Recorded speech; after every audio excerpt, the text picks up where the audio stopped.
Turned out that was Mr. McGee's pajamas. Oh! But he had set them outside the tent. And I didn't know what he was talking about. Somebody told me, what's going on out there? Golly. And later on I figured out, that was his pajamas. Oh, I didn't know that. No, he didn't either. He never knew. Mr. McGee, if you're looking down from heaven, that was John.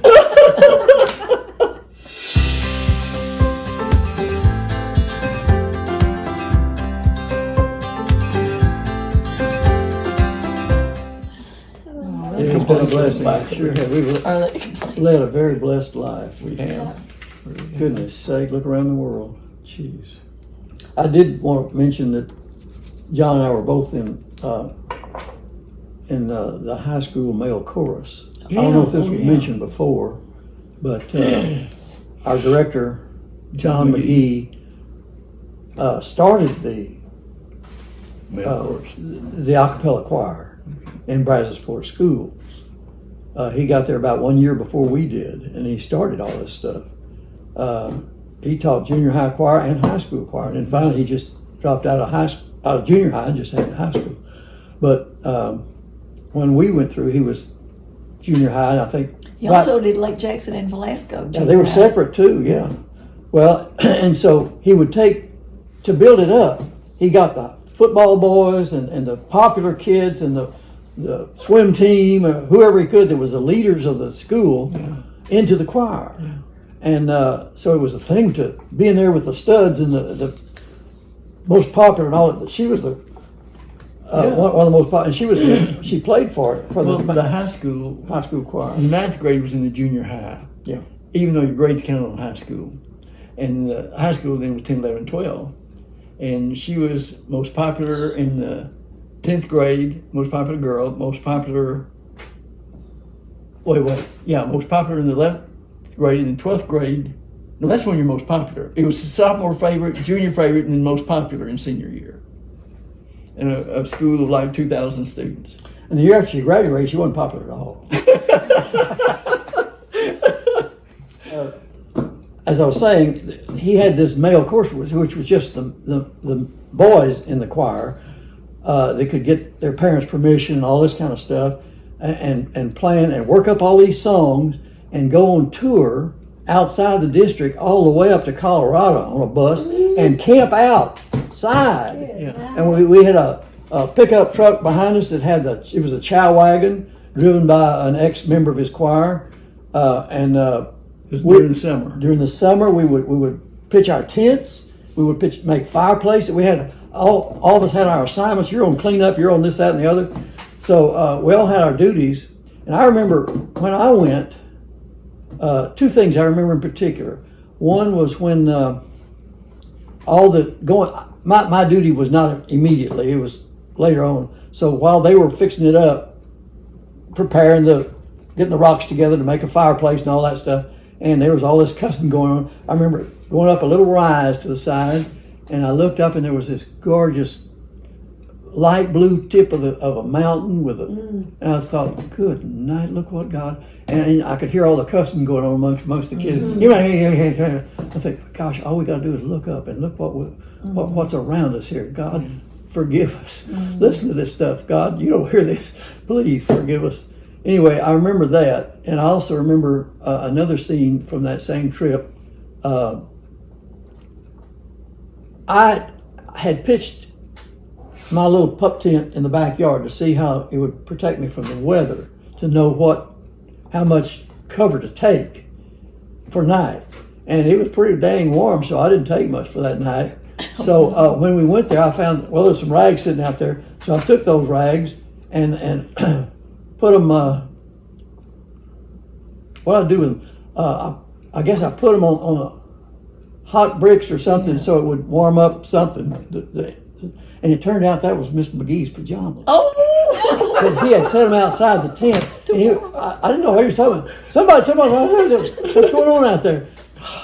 Golly. And later on I figured out, that was his pajamas. Oh, I didn't know that. No, he didn't either. He never knew. Mr. McGee, if you're looking down from heaven, that was John. It's always been John. John. It's true. That's true. Well, I did it not. It Oh was John. man, I was so mortified. But we were welcomed everywhere. We sang on television. We sang in parades. Sang we in sang churches. hotels and churches. Yeah. I mean, we went to Fort Worth and sang on some TV thing. It was, it was a huge thing. They'd never expected it to be as good as it was wherever we went. Yeah. And we were darn good. And then John came along and joined the choir. And got main after course me, also, yeah. and got to got go to do on. the same thing. Probably sang some of the same songs. Probably. Oh, I'm sure it was the same songs. Probably some of the same locations too, because they wanted us back. Yeah. I remember, of course, I think I went the first year that we had a tour. And I remember one place we stopped was a little bitty bar kind of place, sandwich bar. And since they didn't know who the heck it was, somebody's boys choir. So we had to come in through the back entrance. All 25 of us, or how many there was, in our nice uniforms. And after we came out and sang to the few people eating and drinking their beers and stuff, boy, we left by the front door, and I mean, the man was so apologetic. Oh, y'all come back. I mean, it was just an amazing thing, because he really was an excellent Quite right. Yes. vocal teacher, Yeah. and made such beautiful music out of humdrum us. I've never heard another high school choir that had the quality. Yeah. And it's just that he brought it out. You Yeah. know, others have it, but Yeah. One thing you I gotta learned bring it out. that helped me as a music teacher, following in his direct mentorship, was that boys, growing up, we had a voice change in puberty. And up until then, we had this upper range with a baby kind of voice, and then all of a sudden, boom, you sound like a man or a mountain or something. And what he instructed was, hang on to that upper voice. Don't just talk in your newfound, look, I'm a man, I'm here. And then you'll have that range up there and down here, and you can sing tenor and baritone and bass. And so I did accordingly, and therefore I was able to sing in the a cappella choir. And he would put me in the tenor section to help the tenors learn their part, move me to the tenor baritone and into the bass, and I was going teaching everybody their part, and then I was supposed to go back and remember my part. Oh man, I was always confused. I can imagine. But I really felt, well, I always had a good ear, and that's thanks to God and Mother, not to me. Mother would have me in her lap, playing the piano, getting ready for church. And before she even had me, in the womb, she was playing the piano with me in the womb. So I was born with this ability to tell one pitch from another pitch very clearly. Not that I had a great voice, but I had this ear thing that I could hear.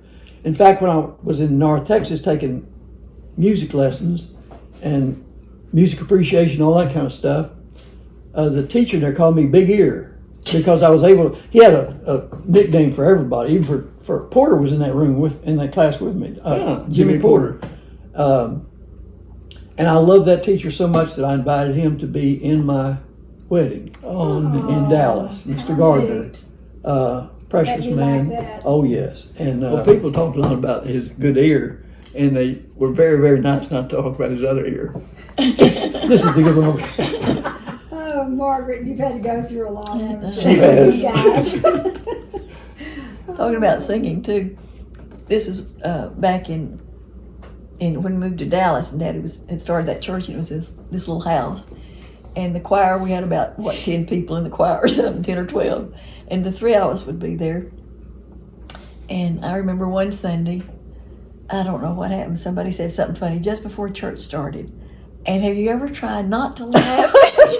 And the 3 of us were sitting there shaking.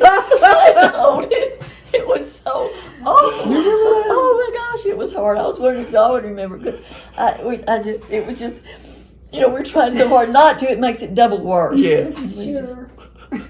You sit there red faced. And then you try not to. You finally get straightened up, and then you just break out again. See how boring it is right here.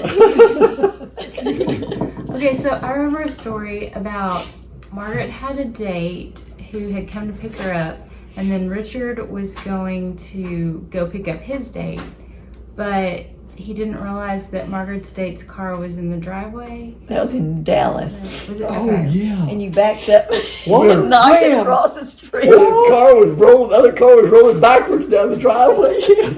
We were trying to heard bang. Yeah, What? I remember seeing the You took car the car, rolling put it in back. reverse, and started backing out. I did that? Her next Yes. car was behind. This has got to be a rumor. No, I remember you it. conveniently forgot. I clearly remember this from the stories back in the day. But I backed into her date's car. And knocked knocked it. across the street, down the driveway, and across the Was street. this living on Millhouse? La Prada, yes. Yes, Millhouse. Yeah, Middle. limo 65, Mill. Wow. Because the driveway kind of slanted down the street. Well, you hit it pretty good too. Golly. Probably knocked out a gear and rolled over. Was that Stanley something? No, that it was Jack Landry-Alt, I think, or some. Or somebody from work.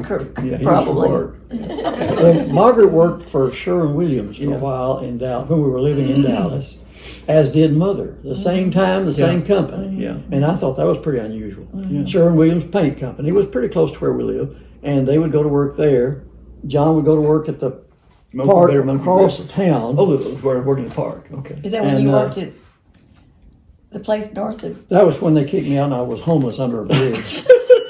Oh, I remember that. Are you serious? No, no. I was gonna say, wait a minute. I'm trying my best to get sympathy out of you I was guys. gonna say that I think that you've gone a little far. A little bit. What was you? What I never did IBM? It sympathy. was a big company though that you worked in the north of Dallas. Texas Instruments? Yeah, Yeah, Texas Instruments. Okay. Yeah. Huh. Well, I remember when I was working at Texas Instruments and our little manse there, manse, that's the preacher's house. I see that the games on my phone don't even know what a manse is. Really? Around. I don't know, we've just always been without and happy with it. Yeah. We've accepted it but I had more income, I guess, than Daddy did at that time. And I had ordered some rugs to be put in our den where the TV was and where, and Grandmama Malloy or Mama Ace, I think it was Grandmama Malloy, was at the house. And I was at TI, Texas Instruments, working when they were supposed to deliver it. I had it all paid for. We had told them where to bring it to, and I told her to stand by that, greet these people, let them in, that it was all paid for, it was legit. And Mother and Daddy did not even know it was coming. So they walked in and there it was, carpeting. And do y'all remember that? No. I do. No, Well, that never happened, John. I didn't think so. It's Yeah. a good story. But that was kind of my contribution to the, Living in there. yeah, I mean, you know, we didn't play rent as kids. And I was certainly working age. I was at least 18 because I was working at TI. Yeah. But I had been, I moved out from home, and one of the engineers that was working out at TI was a leader in the Methodist youth group at SMU, and he was an engineer at TI. So I figured, he must be a pretty good guy. Well, it turned out he wasn't such a good guy. So when I moved in, he said, you know, you could rent out here, rent a room, and me and another professional lived there. Well, those two guys were pretty much crooks, I guess, because I didn't curse, I didn't steal, I didn't, all these things. So they went out of their way. Once they found out that I was not happy with them walking drunk through my room when they came in at night. Well, shortly after I moved in there, they saw that I had a low tire. And so they said, we'll fix you up. What are you talking about? Well, hop in the car. So I hopped in their car and we drove down to a movie theater parking lot. And they drove around until they found a certain car, a certain year, and they popped open the back end of that car and took their safety car, what do you call the tire in the back, the spare, Yeah. popped it in theirs, and we went home and they put it on my car. Oh, man. Never did. And I got thinking, what have I got into here? Yes. Well, and they were prejudiced and stuff, got into the phone book and would call a number of a such and such jewelry store and say, I'm so and so and I'm outside your store down here. If you don't come down here and let us in, we're just going to take it, and then hang up. And somebody went downtown to see if their store was okay, just out of the blue, because it was a Jewish name or something, you know. And he had a grudge against somebody, and let's see, what did he do? He ordered a truckload of gravel to be dumped in this guy's yard, and hired in a newspaper for Mexican laborers needed at $25 an hour, something really good to come out and spread it around. Charged all that to this guy that lived there, and he comes up in the morning and sees all these people and this dump of gravel, and he said it looked like the Alamo out there, but it was supposed to be. I mean, they were, beyond belief. So I was nervous all the time until I could move back out of there. Goodness. So what were you gonna say? Where did he meet those guys? At Texas Instruments, he was one of the engineers out there. Good night. Now the other guy was somewhere else I don't remember what he did, but Never heard of he wasn't a TI. Yeah, I know. I try to keep these things hidden. but I'm telling the world now. Hey, world. We did have a favorite food. I liked her roast. When we went I to like the the roast beach, we had the most wonderful We had spaghetti either and had spaghetti or we had fried chicken every day. Yeah. Oh, and French potato toast, I salad. think, That potato was your salad. family? The family. Yeah. Oh, at That was the our beach. beach I'm picnic. telling you that. Oh gosh, you can't eat enough of that stuff. Well, you get out there and exercise in and out of the beach. You're You're starving starving, to death. yes. You'd eat anything, and then something good. Just Was it just normal spaghetti, like Yeah. spaghetti and? well, it was her. I don't know if she recipe or was whatever. good. I don't know what she did to Betsy's it. recipe. But you'd be cool when you get out and the wind's blowing on you and you want Yeah. something warm. And you're running all over the place, so you're starving to. And it's hot and it's good. And I remember one time we were out there, and John, got a jellyfish stuck on I his. thought it was you. Got No, It it was was you. me. got a jellyfish Wrapped around his legs. hook, whatever they have on the tail, The tentacles. stuck on his leg, and Yeah. then to go back into town and get it removed, we had to stop at the drawbridge Yes. and wait And and he was wait. in pain. Yeah. And the car in front of us, I think, had some ammonia and they shared it and put it Yeah, on. but I run into some jellyfish. There's a school of them there, and I turned and ran into one, and its long tentacles just wrapped around my legs and just kept pumping poison. It just kept pumping poison in, oh, and I couldn't no. grab it and pull it off. I think we were trying to get a towel or something to get them off, but What'd boy, you I say was in they had? pain. Ammonia? Ammonia. Oh, I remember they came back and says, "No, don't drink it." No, they didn't say this. But we finally got across, and John finally got some help. But I remember that was an awful wait, Yeah. and he's back there.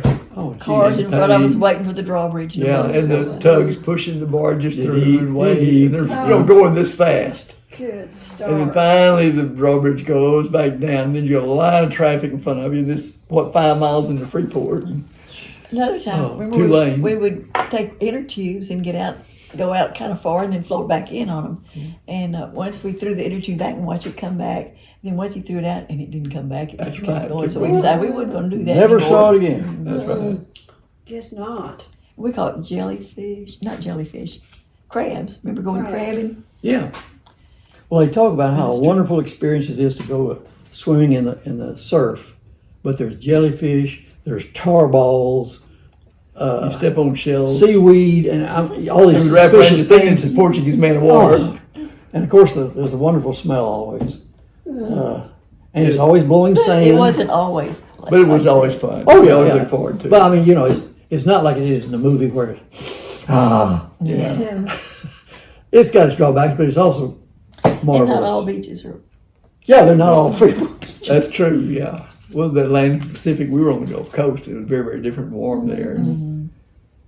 My dad took us to the beach all the time because we lived out on the Oh beach. yeah. And our Surfside Beach was also the location of what had been a town called Quintana. Quintana. Quintana was down there. That was Quintana Yeah. Beach. It was on the other side of the jetty. Yeah. Yes. And it had finally washed away in a storm or something. It wasn't even there anymore. And it had used to, I think there was a cannon or something that was up on a hill there there was some kind of structure up there that was all that was left of Quintana. Mm. And then there's the jetties with all the crabs and lobsters and things that pinch and bite. I remember because we went out there to catch some crabs once, and I went with some guys that had done it before. We took a big old tub and put some Wash tub. wash tub and built a fire out there on the jetties and put this tub on it. I guess on the ground before the jetties. In water.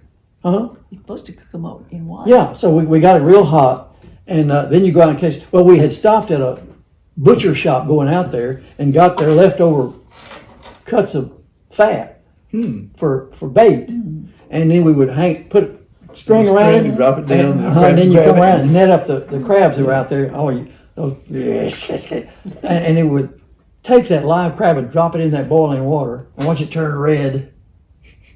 And it was awful tasting stuff. I don't like crab to this day. They're as bad tasting as they act. Look. I don't like crab. Well, anyway, but that's Neither another here nor story. there. It's probably there. What about like, okay, so Richard and Dad, y'all are colorblind. Do y'all have any colorblind stories? Of Like traffic light interesting- problems. Yeah, Well, traffic yeah, Oh, lights. yeah, but I'm trying to think of special stories. But when I got my license, of course, we have the training through school for driver's training. You know, you get out of school for an hour or so, and you go with 4 or 5 people in a car that's designated for that purpose for that hour, and we could take turns at the wheel. And I was ready to take my license then after taking all that and studying the booklet that they give you. So this cop is sitting beside me in the car, and I'm driving. So I had came to a red light. I wasn't, and in Freeport, You had to memorize. there were cheap lights. Some of them were red on top, and some of them were green on top. Yes. And you couldn't depend on You that. had to memorize which color was which. Well, at that corner, I wasn't sure which it was. So I just went so slowly, it was kind of blup, blup, blup, blup. And the cop was sitting there wondering what's going on. And I said, you want me to pull over? He said, yes, do. So we pulled over, and I flunked at that time. But so that's when I learned that corner is red on top, and the next corner is green on top. So I learned that. So next time I took it, I passed it. But that was the other remembrance I had was when we were in that car, and I wasn't driving at the time, but somebody else was, and we were down there on the levees and where we would get to take the driver train, and we got to the top of the levee, and this person was wondering, what do I do now? Because we were starting to go down, and they grabbed a lever over and says, well, this helps us. That'll turn on the radio. You really are panicking when you're thinking, if I let go of the pedal, what's going to happen? Well, I'll tell you. We might as well go down to music, huh? Okay, Dad, there was one time when you were driving and Betsy was in the car and you came upon some flashing lights and you asked her. If they were red or green, Yeah, red or yellow. Red or, red or yellow. Yeah. I don't remember You're the like, story. red or yellow. And she's like, flashing. Oh yeah, that's right. That's right. Yeah, I remember that now. I get that still this day from Peggy. Oh no. Well, it's still got to know what color, don't you? That's Yeah, right. yeah. She says, that's it's the flashing, point. it's flashing. flashing. Yeah, but it's red Thank or you. yellow. Do we stop or do we slow down? Well, you wouldn't want to see me flashing. That's true. Oh, goodness. Oh, what about like any stories? Like, I know that y'all had a pastor for a dad. Did y'all have any experiences or stories of someone, like kids that didn't have a pastor as a dad? Like, what experience? Yeah, or just like something unique about having a pastor as a We dad. had Like weddings stories at our home y'all- sometimes. Oh, that's cool. I remember something that Daddy would do in weddings that I thought was really very Daddy-ish. When he would hold a wedding, the groom would always slip Daddy a payment for his services. And Daddy, without even opening it, would hand it back to him. This is my Okay. wedding present for you. No, he gave it to the wife. Well, Yeah. back to them. Yeah. Okay, and it was kind of, I was thinking, boy, that'll serve them right. If they gave him $2, that's all they got. You know? And he would never know how much it was. Yeah. That's interesting.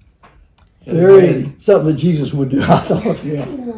That's neat. I guess by having people over for dinner a lot and things like that and visiting with him. I remember in Freeport, he would we started playing charades a lot, and we had a lot of fun with that. Well, he would go to visit somebody and call them first, to see if he and Mother could come over, and then they would have. After they're there for maybe 30 minutes, they'd have the ice cream man come and deliver ice cream for everybody there because they knew that they wouldn't be, prepared. And This is Paris, by the way. no, this is Freeport. Okay, well, go ahead. I know it's time. No, it was Clue. Good sound. Hello. No, go But then ahead. sometimes, Go ahead. then he'd have other people come up and show up too. And then until we have a bunch, we'd play charades. Then they'd have the ice cream come up. Yeah, they'd go first, and then And then somebody else would show up and they wouldn't be expecting them, you know. Then so another couple would come, they wouldn't be expecting them. Then the ice cream man would come. No, they started that in Paris because I remember it. It was all arranged ahead of time. Mhm. Now this Sunday, after evening service, we go to so and so's house. Now give us time. We'll get there at exactly such and such time, and y'all come about 10 minutes. Y'all come a little 10 minutes, 5-10 minutes after that, and this house starts filling up with all these people. When we're going to serve these people, Yeah. and then here came Cabell's ice cream truck, and then they all burst forth with what it was all about. And of course, until then, they're sweating blood, but it was still lots of fun. Because I remember on the porch, I can't remember whose house it was in Paris, where they had done that, and I think somebody was really getting angry about it. But that was only one time, which didn't turn out good that time because they were. I wish we'd known or something like that, but it was really a good mixer, fun thing for. They were always coming up with good ideas like that. Yeah. But we did get to hear a lot of the good missionaries that would come, Oh, you know, and yeah. speak and have them in our home. And then got to meet a lot of, in their guest book, you could see all the names that used to be, and queen of this or that or whatever, you know, somebody from another country. Who was it? Was it like Leonard Ravenhill or Manly Beasley or something? It was Leonard Ravenhill. Yeah, I thought that. He stayed with us, He did. Who Okay. was that? Leonard Ravenhill, while he did a revival or conferences in, Stayed in our house. no, in Byron with Byron. Okay, so not like with Betsy No, Pop-Pop. no, Oh, that okay, was when we were at Fredonia Hill. okay. And Ian Thomas, we had him for dinner once. I don't know if you remember who he was. No, I no. remember the name. But remember Brother Andrew? Was Yeah, it? that It sounds came to familiar. Marshall. Yeah, he wrote a book. Yeah, God Smuggler. You got smuggler. That's right. Yeah. Wasn't about us, was it? God smuggler. I do remember some missionary that came to, while we were on Ash Street, came to that church, and he wore a robe and a collar, and we were so impressed. I was so impressed with that. And he was going to stay with us overnight or something. I remember, whoa, he's a real preacher. He, had all this stuff. And he was a missionary too, so I don't even remember the name now, but I just remember, whoa. Dressed funny. Yeah. That was before Daddy had a robe. Yeah. He was Somebody- finally given a robe by the church or Yeah, somebody. he wore a collar because Yeah. a little thing Just under a his little suit. bib Yeah. type thing. Because it was cheap. And one thing, somebody wanted him to, so he Yeah. didn't want to hurt anybody's feelings. But I think the church gave Daddy a He robe. might have one time. They give John anything. Margaret, Tell me did this you road. have siblings in your family? Did I have siblings? These- Well, these two I know, but no, I'm just, I didn't have a sister. Just three of us. That's what I was thinking Yeah. about. I bet you. I wanted that a was sister, something that you wanted. but I claimed my cousin. She Yeah, was. Linda. She Well, had that's two good. brothers, and she was the middle. No, she was the youngest. No, Gary was Gary the was youngest. the- Gary was the youngest. Hmm. Wait. No, it was John was the oldest. Yeah, And then Gary and Inland, I thought. yeah, that's right. Linda was the youngest. Well, Gary was like 1 year apart from y'all, and Linda was 1 year apart from y'all. She was 1 year older than me, and Gary was 1 year younger than her. Okay. Oh, Gary and I were about the same age. So Richard and Gary ran it around, and you and Linda ran it around. I got to go with the oldest guy, Yeah. and he'd take me horseback riding and Yeah. out to the farm and up, Yeah. hunting, fishing.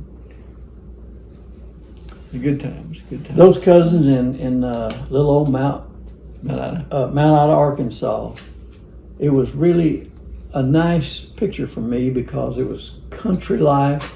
Their grandparents lived there and going way back, and his grandmother, our cousin's grandmother, would fix this huge Sunday dinner, and we'd go over there sometime. You know, she would prepare it, and all kind of big bowls of stuff, and they had the grandfather had a farm out there and a truck, and they had a collie dog named Joe that was so trained. It was black and white. He was so trained that you could say to him at the house, go get in the truck. And if the truck was way out at the farm, he'd go all the way out the highway down and get in that truck. That's amazing. I I mean- love that too, because they all went to the Methodist church there, and you just walked. It was about a block from my cousin's home, and it was a gravel road, and you could walk down there, and the little church was on the corner of the highway, a little curve, And of course, open windows, no air conditioning. But the singing, and I remember my cousin John Allen sang it, sometimes a solo. And it was just a sweet time. They're just the nicest people, and it was just, I can still hear the crunch walking on that gravel going down there, And Aunt Juanita, a lot of times, would miss church, she'd be fixing dinner for all 10 of us. There was her 5 and our 5. And we'd have a big meal back at their house. But it was just, there wasn't anything bad or sad about those times, That's super. It was super times. That's super. Well, don't you treasure that? We do. I always look forward to going up there. A picture of that time too was the school. When we went there, sometimes the school was in session, and we would go to that school with them for a day or whatever, and we would go and carry in wood for their wood Franklin kind of stove in the fire in I'll the tell you why classroom. we were there, because there was a hurricane in Freeport, and that was the only place we could go to. We had to go. We had to get out of We town. could get out of town, so we went all the way to Mount Ida, You had Arkansas, to do one to leave town because a big hurricane was coming. That was the in biggest Freeport, one. 5 miles from the Gulf of I Mexico. couldn't It figure out was- why y'all had to get Yeah. get away. And We so went that's why we there. were there in the middle of school year, and it was bad weather. And I remember that little room too, with the stove in the middle of the room, and it was like 3 or 4 grades in that one room. I think it seems like. Yeah, I've had some great experiences there. Some bad ones probably, but some good ones. Our cousin's dad, be our uncle, sold tires in the back of a general merchandise store where a couple of little old ladies, somebody's wife and mother or something, His parents, his parents owned the store. It's Oh, Black they and did? Standridge, yeah. Black- That's right, it was Black and And Standridge. Mama Standridge worked there. and they had all these ancient glass cases with the merchandise and jewelry, whatever Candy. They had clothes in there, had candy in It was there. everything. Everything. It was a general general store. merchandise, just And like out of a entire- movie. In the back of the store. And the back of the store was kind of unlit. And here was Clyde back there, Clyde Standridge selling his tires. He had a kind of raised area back there with his desk, and people would go. I guess a lot of people bought tires from him because he'd give them deals or whatever. I guess he sold tires to the schools and everybody, trucks and Buses, things. you name But he made a pretty good living doing that. And Aunt Juanita worked at the bank. Yes, she it. did. That's right. That's right. We come from working stock. That's not a bad thing. No, it's No. not. It was not. Truly blessed. God has really looked over us. I started to tell about one thing I thought about a while ago in Freeport when the Chambers lived next door to us, Mhm. and Carolyn was your age, but I always liked her. yeah. And I don't know if this was right after I graduated from high school. I can't remember what year it was exactly, but she invited me to Oklahoma to go to a campus crusade. Convention. Can we say for Christ? Yeah, Campus Seminar? Crusades for Christ. Weekend retreat thing. And I went, and it seemed like it was Devil's Den or something like that, State Park. And it was cold. It was in the winter time. And it was, In Texas? no, it was in No. Oklahoma. Hmm. And it was so, I don't even know if she was there. I just remember being there. And it was the first time that I'd been around they were all college kids, so I guess she was in college then. And I wasn't. But there was just, the whole retreat was just college kids. And they were all on fire for the Lord. Oh, And that ministered to me more than so many, Well, I'll anything declare, else. huh? That it was like, God, I didn't know you could be like this. They knew Jesus. They knew him and they walked with him. And it was like, I remember going to bed in the kind of a dorm-like thing, and it was so cold. I was on the top bunk, and I had whatever blanket I took and all my clothes and overcoat on, and I was still cold. But I was so happy about being there, and I thought, Lord, I could just die tonight. It would just be wonderful. It made such an impression, and that's why I want so much for my young folks in my life to go to things that are their age and they can see that there's life there, no matter what age you are, that Jesus makes a difference. Yeah. And that just whetted my appetite to know more. So I'll always be thankful for her for inviting me. Something she just said reminded me of something. I don't know whether it was on your trip to Colorado or my trip to Colorado with the male chorus. That it got cold up there. Sure did. And one of us put rocks in the fire to get them warm and put them underneath the bedroll to keep us warm. Got the bedroll on fire. I think it was Richard. That's probably the pajamas you Might have been McGee's pajamas we were thinking about that.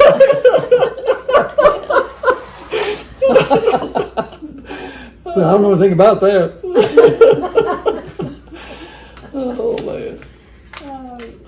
And I also remember riding down the highway in the bus that we had, and McGee pointed out, says, "Y'all look at the water on the side of the road," and it was flowing uphill.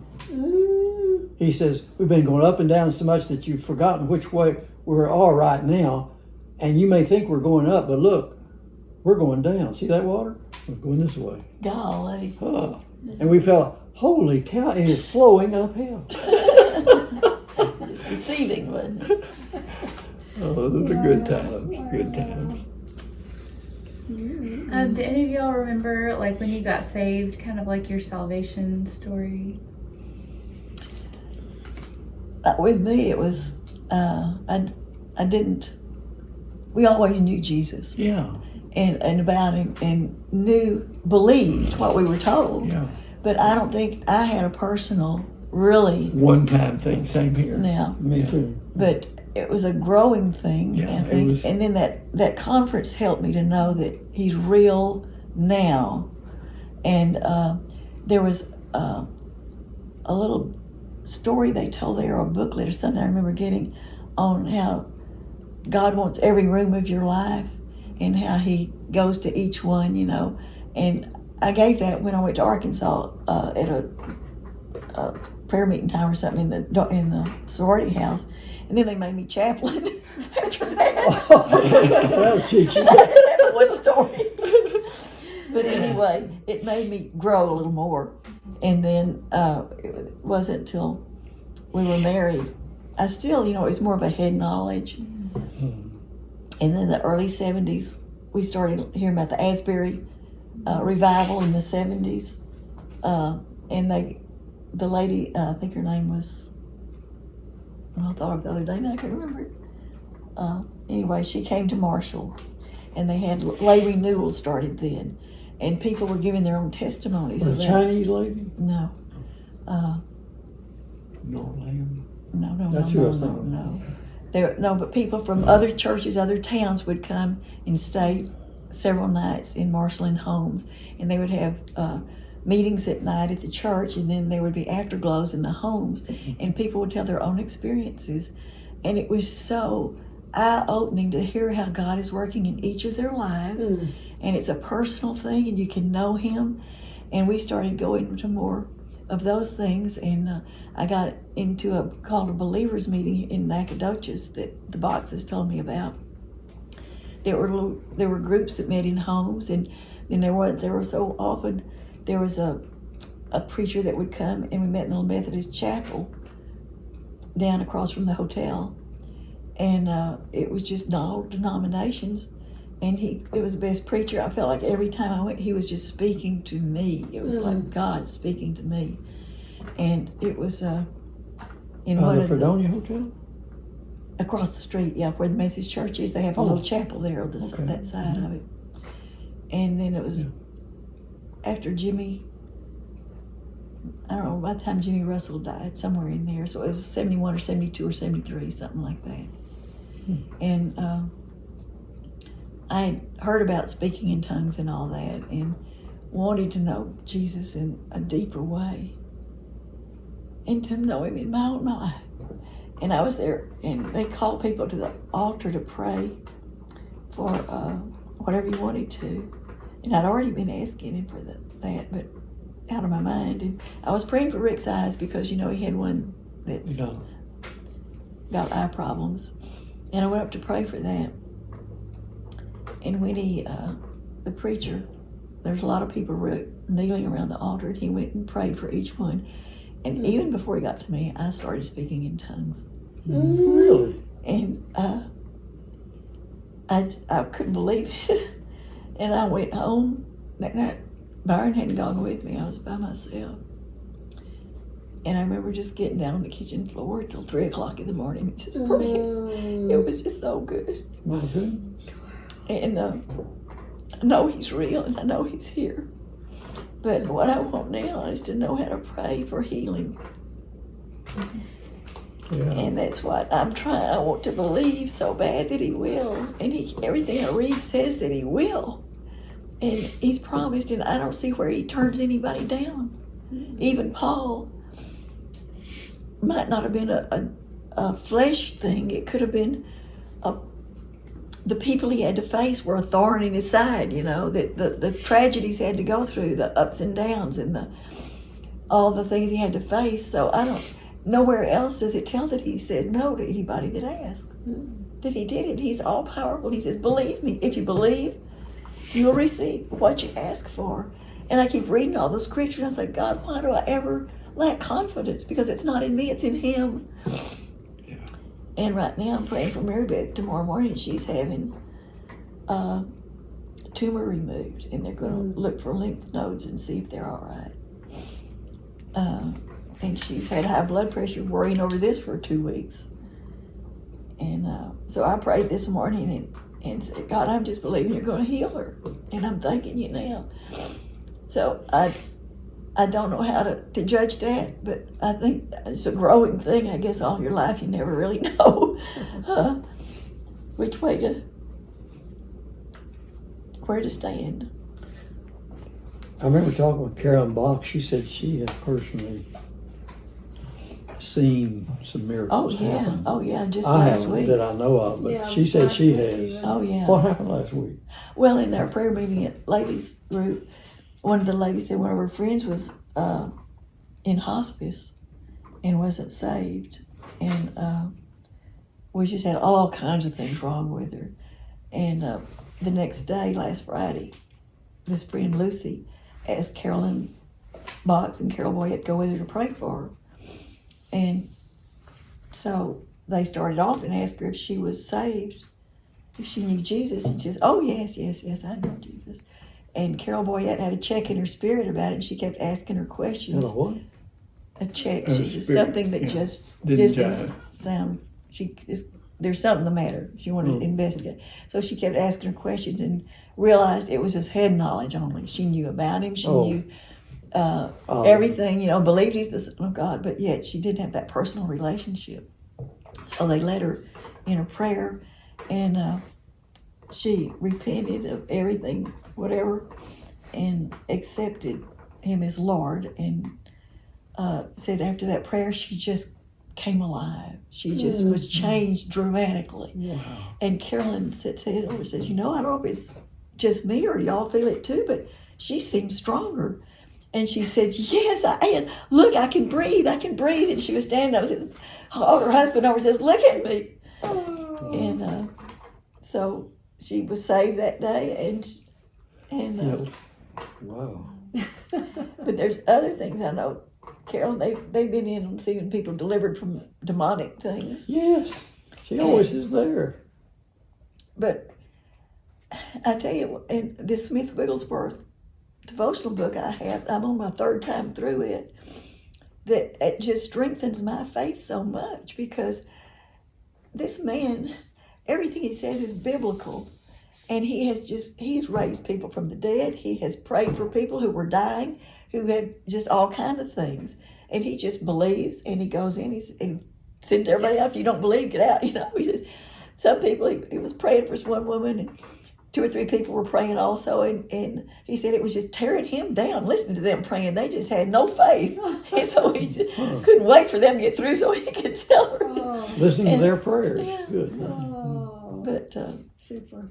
so much we ask God to do it. He's already done it. He said the victory's his. We just have to step out, and we're his mouthpiece now.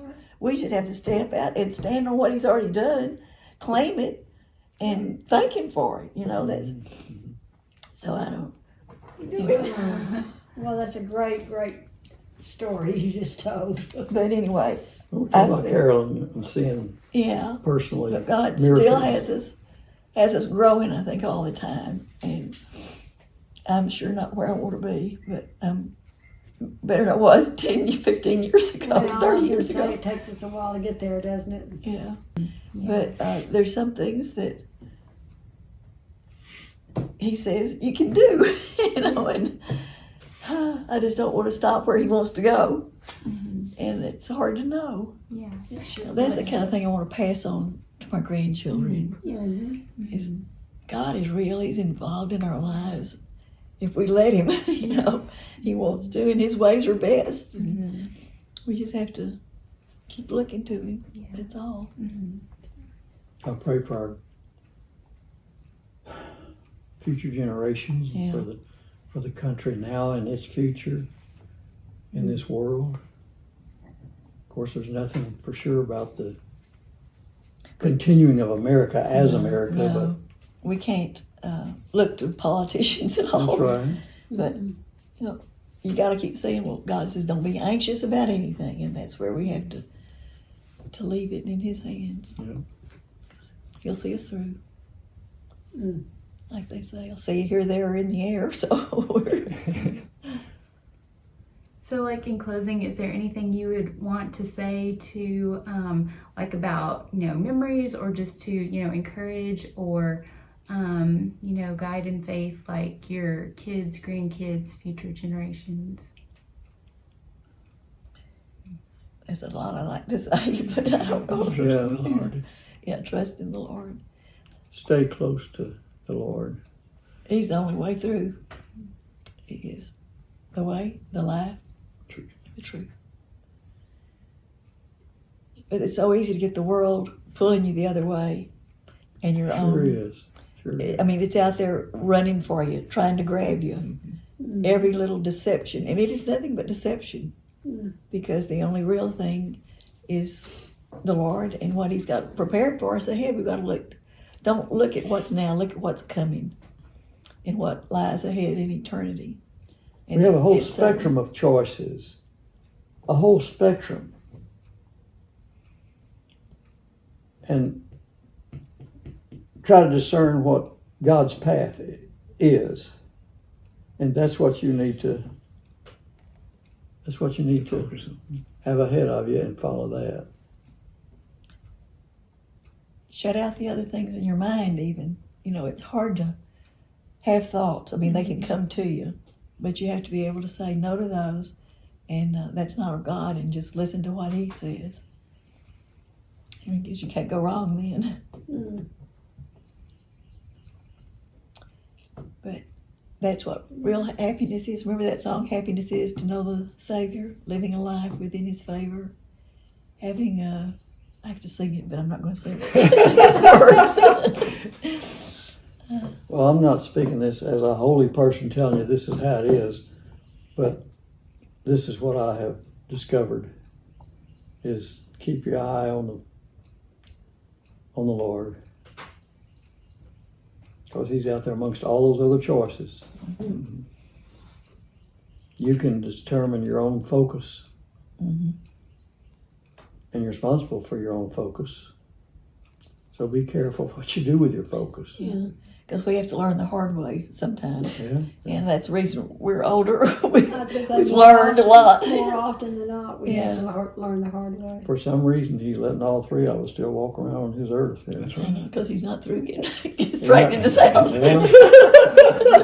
And man, you got a lot more work on this one. It's taken me 85 years so far, and I still can't get it right. Come on, Richard, you can do this.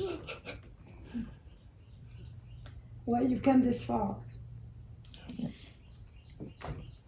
Well, I think you were just really blessed to grow up in the family I grew up in. Mhm. And even my brother and sister. In spite of. In spite of. It's 5 years ready, sister. No, I was That's right. I was truly blessed for my parents and my brother and my sister. That's true. That's true. And I vowed that I would never tell that they were both adopted. But I always felt like Daddy was about the most godly man I knew, Yeah. because he just really set a good example for us. Mhm. And it's hard to live up to that, you know. Yeah. But it was inspiring. Definitely. And to see America through the eyes of the 40s and 50s and 60s Yeah. has been a long trip, an educational trip, and what I wouldn't trade for. Yeah. I hope that there's that much future for Christianity. Well, there is for Christianity, but I'm thinking about as a country Yeah. for America, because we love our grandchildren, and we hope the best for them to live in For sure. the meantime. But when you think about it, when this world's gone and God's creating, and it's going to be, I think about that the other day, how would it be like to really have this earth, but everything is perfect. There is no hatred, no sin, no bugs. You're nailing now. But how beautiful for everybody to get along, and it's a beautiful place, and everything works perfectly. Yeah. You know, we got a lot to look forward to. So Would you much to consider look forward a butterfly a bug? No, See there? What about the larva stage? They'll all be friendly bugs. I think I'm oranges. Byron have something to say about that. However, we still have lots to look forward to. And I'm thankful that true. we've been given this opportunity to speak to future generations, which we haven't even met. That's true. We love you. We're praying for you. God has a role for you. Find him and stick with him. Because he's looking for you. Yeah. And he won't let you out of his sight. That's right. Well, the future generations, I know your kids and your grandkids are very thankful for the legacy that Betsy and Pop-Up started in our family, and that, you know, has come through the three of y'all. And we're very thankful that we have seen how God has worked in y'all's lives, and how you're talking about earlier, you know, we have seen that he is real through the three of y'all. And so we're just very thankful that that your legacy will continue, and we pray that, you know, God will always be at work in our family, and that hearts will be drawn to him and desiring to know him and to be in his service, and just to continue the Malloy legacy. And the legacy before Mother and Daddy, Yes. it was handed down to them Yeah. from Yeah. their parents and their parents. Yeah. It didn't just happen. We're a success story. Or is it God blesses to 1,000 generations, those that follow him, but those that curse him or something, they don't make it. Yeah. Well, thank y'all so much for this time. We appreciate y'all going back into ancient history. Thanks a lot. The prehistoric days. It's been fun being here. Your pet dinosaurs. Thank you. Thank Yes, y'all. thank And Really you. appreciate you. we being love you here. guys. Yeah.